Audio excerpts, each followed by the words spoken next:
DRDO के फैसले से दुश्मनों के छूटे पसीने। भारत कर रहा फाइटर जेट अपग्रेड। है कोई जो अब ले भारत से टक्कर। भारतीय चीन स्टोर को रूस में खोलने पर हो रही बात। चीन से भी बढ़ाए व्यापार। दोस्तों, अगर भारत के दुश्मन भारत में ही किसी से डरते हैं तो वो है डीआरडीओ। डीआरडीओ जिस तरीके से भारत को मजबूत करता हुआ चला जा रहा है, इस चीज से भारत के दुश्मन देश भी ये समझ चुके हैं कि आने वाले समय में भारत के सामने खड़े हो पाना भी हमारे बस की बात नहीं होगी। जो देश आज भारत की जमीन पर कब्जा कर रहा है, कल वो खुद से ही आकर जमीन लौटाने पर मजबूर हो जाएगा। इस तरीके से काम को डीआरडीओ अंजाम दे रहा है। डीआरडीओ लगातार कुछ न कुछ ऐसा बनाने की कोशिश में लगा रहता है जिससे कि भारत देश की शक्ति और भी ज्यादा बढ़ती रहे और भारत के जो दुश्मन देश हैं वो कमजोर होते रहें। यही वजह है कि यहाँ पर जिस तरीके से डीआरडीओ भारत के लिए काम करते हुआ चला जा रहा है, उससे भारत की शक्ति लगातार बढ़ती हुई चली जा रही है और इसी का परिणाम अभी सामने निकल के आ गया है। तो चलिए जानते हैं कि डीआरडीओ की तरफ से कैसा कारनामा कर दिया गया है जिससे दुश्मन को और भी ज्यादा झटका लगने वाला है। लेकिन उससे पहले नीचे कमेंट बॉक्स में डीआरडीओ लिखना ना भूले। दोस्तों, इस समय डीआरडीओ सुखोई 30 MKI के अपग्रेडेशन पर काम कर रहा है, जिसको लेकर एक बड़ी खबर सामने निकल के आई है। और अगर हम इस रिपोर्ट की तरफ नजर डालेंगे तो हमें पता चलेगा कि सुखोई 30 के अपग्रेडेशन के बाद इसको जल्द ही इलेक्ट्रॉनिक वॉरफेयर सूट मिलेंगे, जो कि इस विमान के लिए बहुत बड़ा अपग्रेडेशन होगा। और ये कामयाबी को सफल बनाने के लिए यहाँ पर डीआरडीओ की तरफ से इस पर काम चालू कर दिया गया है। डीआरडीओ इस समय इस पर अध्ययन कर रहा है और जल्दी इस पर परिणाम निकलकर भी सामने आएंगे। और आपको बता दें, किसी भी फाइटर जेट के लिए इलेक्ट्रॉनिक वॉरफेयर सूट काफी महत्वपूर्ण काम करता है, इसलिए हमारे सुखोई 30 में भी इसका होना बहुत अहम था। इसी को देखते हुए यहाँ पर डीआरडीओ इस पर काम करने लगा था और डीआरडीओ की तरफ से जल्दी इसको सफल भी कर लिया जाएगा। इलेक्ट्रॉनिक वॉरफेयर सूट के माध्यम से दुश्मन के सर्विलांस और कम्युनिकेशन सिस्टम को आसानी से बंद किया जा सकता है। इस चीज से आप इतना तो अंदाजा लगा चुके होंगे कि ये किसी भी विमान के लिए कितना ज्यादा महत्वपूर्ण साबित हो सकता है। जब कोई फाइटर जेट किसी देश के अंदर घुसेगा और उस देश का सर्विलांस सिस्टम और कम्युनिकेशन सिस्टम ही काम नहीं करेगा, तो वो आगे इस मैसेज को नहीं पहुंचा पाएगा कि देश में कोई फाइटर जेट घुस पाया है। इसकी मदद से यहाँ पर ज्यादा से ज्यादा तबाही मचाया जा सकता है। इसके अलावा इसके इलेक्ट्रॉनिक वॉरफेयर सूट में इसके रडार वार्निंग रिसीवर पर भी काम किया जाएगा। रडार वार्निंग रिसीवर एक ऐसा सिस्टम होता है जो रडार सिस्टम में किसी भी खतरे का सिग्नल देता है और इसका इस्तेमाल हर तरह के जहाज, ऑटोमोबाइल और सैन्य ठिकानों के लिए किया जाता है। इसको लेकर खबर काफी समय पहले ही निकलकर लोगों के सामने आ गई थी कि 2018 में जब पहली बार हमने सुना था कि भारत सरकार द्वारा सुखोई 30 को अपग्रेड किया जा रहा है, तो भारत की जनता काफी ज्यादा खुश हुई थी और डीआरडीओ द्वारा अब इस पर काम शुरू किया जा चुका है और जल्दी हमें इसके बारे में सारी डिटेल पता चलेगी और जल्दी ये सफल तरीके से अपग्रेड भी हो जाएगा। इस अपग्रेडेशन से इस लड़ाकू विमान की क्षमता और भी ज्यादा बढ़ जाएगी, जिससे दुश्मनों को काफी ज्यादा तगड़ा झटका लगने वाला है। वहीं चीन की तरफ से भी अपने फाइटर जेट को अपग्रेड किया जा रहा है। अब भारत की तरफ से भी अपने कई सारे फाइटर जेट को अपग्रेड करने की योजना पर काम किया जा रहा है। दोस्तों, भारत के पास जितने भी फाइटर जेट मौजूद हैं, भारत लगभग उनमें से ज्यादातर फाइटर जेट को अपग्रेड करने पर काम कर रहा है और इस अपग्रेड में ऑटोमेटिक टेक ऑफ और लैंडिंग का सिस्टम भी डाला जाएगा। इसके अलावा अपडेट के बाद इन फाइटर जेट में अल्टीमेटम अपडेट भी शामिल होगा। इसकी मदद से किसी भी विमान की ऊंचाई को बड़ी आसानी से नापा जा सकता है और इसके अंदर बैठा पायलट ये पता लगा सकता है कि ये फाइटर जेट कितनी ऊंचाई पर इस समय उड़ रहा है। ये खबर निकलकर सामने आ रही है कि यहाँ पर सुखोई 30 के अपग्रेडेशन की पूरी डिटेल मिनिस्ट्री के सामने रख दी गई है।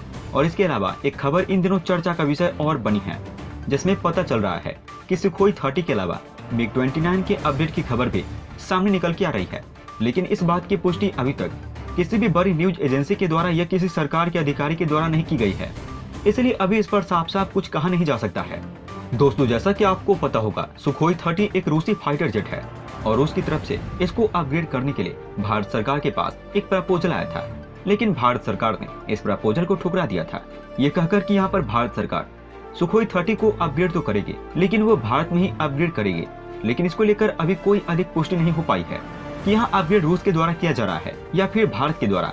हिंदुस्तान एरोनॉटिकल लिमिटेड यानी HAL की चीफ की तरफ से एक बयान निकलकर सामने आया था, जिसमें उन्होंने कहा था कि भारत के द्वारा मिलिट्री डिफेंस को इन एयरक्राफ्ट के अपग्रेड का प्रस्ताव दे दिया गया है, लेकिन भारत के पास इतनी योग्यता मौजूद है कि वो अपने एयरक्राफ्ट को खुद ही अपग्रेड कर सकता है।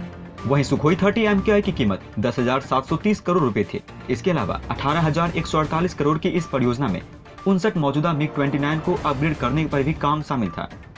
दोस्तों, इन फाइटर जेट में इलेक्ट्रॉनिक वॉरफेयर सिस्टम बहुत ज्यादा महत्वपूर्ण है। इस चीज को अंदाजा लगा सकते हैं कि दुश्मनों को इससे कितना ज्यादा नुकसान पहुंचाया जा सकता है, और यही वजह है कि यहाँ पर भारत सरकार के द्वारा इसको लेकर बड़ा कदम उठा लिया गया है और इस पर काम शुरू किया जाने वाला है। वैसे तो भारतीय वायुसेना में आपको कई विमान देखने को मिल जाएगा जो कि अपनी अलग अलग खूबियों की वजह से जाने जाते हैं, लेकिन जो बात रशिया की सुखोई 30 MKI और MiG-29 की है उसको एक अलग ही नजर से देखा जाता है और वो भारतीय वायुसेना का गौरव भी बढ़ाते हैं। सुखोई 30 MKI का अपग्रेड होना इस समय बेहद ज्यादा जरूरी है क्योंकि ये काफी ज्यादा पुराना हो गया है और इसको अपग्रेड करना भारतीय वायुसेना के लिए बहुत जरूरी चीज है। और आपको बता दे, सुखोई 30 MKI ने 1997 में अपनी पहली उड़ान भरी थी और इसकी एंट्री साल 2020 में भारतीय वायुसेना में हो गई है। इसके अलावा भारत में इस समय 260 से अधिक सुखोई विमान मौजूद है। संख्या में सबसे ज्यादा होने की वजह से भारतीय वायुसेना इसका इस्तेमाल बड़े पैमाने में करती है और यही वजह है कि चीन और पाकिस्तान जैसा देश भारत के मुंह लगने से पहले कई बार सोचता है। सुखोई 30 MKI की अपग्रेडेशन को लेकर आपके क्या विचार हैं? आप अपने विचार हमें नीचे कमेंट बॉक्स में लिखकर जरूर बताएं। वहीं रूस के राष्ट्रपति व्लादिमीर पुतिन ने भारत समेत ब्रिक्स देशों के साथ व्यापारिक संबंध बढ़ाने पर जोर दिया है। उन्होंने कहा कि हमने भारत को रिकॉर्ड तेल की सप्लाई की है, अब हम भारतीय चेन स्टोर्स को रूस में खोलने के लिए बातचीत कर रहे हैं। उन्होंने ये भी कहा कि रूसी बिजनेस सर्किल और ब्रिक्स देशों की बिजनेस कम्युनिटी के बीच संपर्क में तेजी आई है। यही कारण है कि रूस का व्यापार ब्रिक्स देशों के साथ तेजी से बढ़ रहा है। ब्रिक्स की बैठक में रूस, भारत, चीन, ब्राजील और दक्षिण अफ्रीका के राष्ट्र प्रमुख हिस्सा ले रहे हैं। इस बैठक में भारत का प्रतिनिधित्व प्रधानमंत्री नरेंद्र मोदी ने किया। पुतिन ने कहा कि सभी समस्याओं और कठिनाइयों के बावजूद ब्रिक्स देशों के व्यवसाय, व्यापार, वित्त और निवेश के क्षेत्रों में पारस्परिक रूप से लाभकारी संबंधों को लगातार बढ़ा रहे हैं। उन्होंने ये भी दावा किया है कि Russian financial messaging system BRICS देशों के बैंकों को जोड़ने के लिए खुली है। दरअसल यूक्रेन पर हमले के कारण रूसी बैंकों को अंतर्राष्ट्रीय स्विफ्ट सिस्टम से बाहर कर दिया गया है। ऐसे में रूस ने दूसरे देशों के बैंकों के साथ लेन देन करने के लिए नए फाइनेंशियल मैसेजिंग सिस्टम को तैयार किया है। रूसी राष्ट्रपति ने बताया कि ब्रिक्स भागीदारों के साथ हम इंटरनेशनल सेटलमेंट्स के लिए विश्वसनीय वैकल्पिक तंत्र विकसित कर रहे हैं। Russian financial messaging system BRICS देशों के बैंकों के साथ जुड़ने के लिए खुली है। रूसी MIR भुगतान प्रणाली अपनी उपस्थिति का विस्तार कर रही है। हम ब्रिक्स देशों की मुद्राओं के आधार पर एक अंतर्राष्ट्रीय मुद्रा बनाने की संभावनाओं पर विचार कर रहे हैं। पुतिन ने कहा कि सभी समस्याओं और कठिनाइयों के बावजूद ब्रिक्स देशों के साथ व्यवसाय, व्यापार, वित्त और निवेश के क्षेत्रों में पारस्परिक संबंध लगातार बढ़ रहे हैं। उदाहरण के लिए इस वर्ष के पहले 3 महीने में रूसी संघ और ब्रिक्स देशों के बीच व्यापार में 38% की वृद्धि हुई है। दोनों पक्षों के बीच व्यापार $45 बिलियन तक पहुँच गया है। साथ ही पुतिन ने यह भी कहा कि रूसी बिजनेस सर्किल और ब्रिक्स देशों के व्यापारिक समुदाय के बीच संपर्क तेज हो गया है। उदाहरण के लिए रूस में भारतीय चेन स्टोर खोलने, चीनी कार, उपकरण और हार्डवेयर की हिस्सेदारी बढ़ाने के लिए बातचीत चल रही है। बदले में ब्रिक्स देशों में रूस की उपस्थिति बढ़ रही है। चीन और भारत को रूसी तेल के निर्यात में उल्लेखनीय वृद्धि हुई है। तो दोस्तों, आज के वीडियो में बस इतना है। तब तक के लिए धन्यवाद। दोस्तों, अंत में हम आपसे एक महत्वपूर्ण जानकारी साझा करने जा रहे हैं। नीचे डिस्क्रिप्शन में दिए गए लिंक पर जाकर आप इंडियन आर्मी मर्चेंडाइज खरीदकर सपोर्ट कीजिए और पूरे देश का हौसला बढ़ा दीजिए। जाने से पहले वीडियो को लाइक और शेयर करें तथा चैनल को सब्सक्राइब करना न भूलें। तब तक के लिए धन्यवाद। जय हिंद, जय भारत। अच्छा सुनो, चैनल को सब्सक्राइब करो, उसके बाद घंटी बजा दो।